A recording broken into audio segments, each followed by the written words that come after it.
প্রিয় সম্মানিত মৎস্যচাষী ভাই ও বন্ধুদের মাঝে আবারও নিয়ে হাজির হয়েছি দেশীয় ট্যাংরা মাছের রেণু নিয়ে।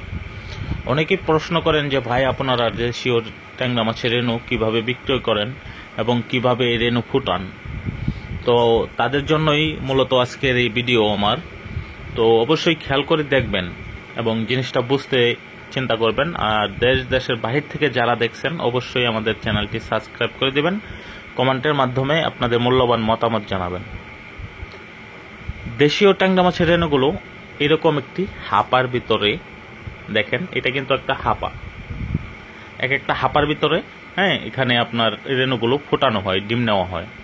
তো এগুলো এখানে আপনার এরকম পরিমাণে ফোটানো হয় যে এখানে একটা হাপায় 1 থেকে 1.5 লক্ষ করে পোনা হবে যদি আপনার পুকুরে ভালো প্রোডাকশন আসে এবং ভালো রেজাল্ট আসে।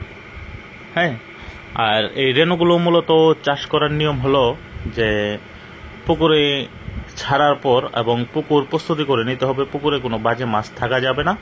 আর মূলত হবে এর খাবার হিসাবে আপনারা প্রয়োগ করতে হবে ডিমের কুসুম সিদ্ধ করে, ডিমের কুসুমটা 2 থেকে 3 দিন খাবার দিতে হবে।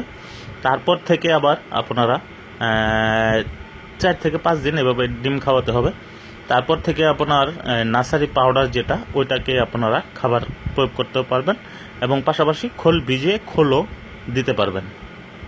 তো এভাবেই কিন্তু আপনার এই রেণুগুলোকে খাবার দিতে হবে। আর অবশ্যই খেয়াল করে দেখবেন যে আমার ভিডিওর মাধ্যমে এই ডিমগুলো এখানে দেওয়ার পর এভাবেই শাওয়ারিং দিচ্ছি। শাওয়ারিংয়ের পর আপনার এই ডিমগুলো ফুটে রেণুতে পরিণত হবে। আর এভাবে আপনার এই রেণুগুলো ফোটানো হয়।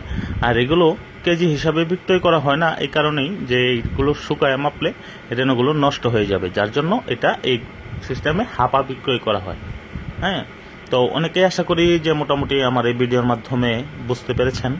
তো আপনাদেরকে অসংখ্য ধন্যবাদ থাকবে নয়নতারা মৎস্য হ্যাচারির পক্ষ থেকে। সকলকেই আবারও আন্তরিক শুভেচ্ছা।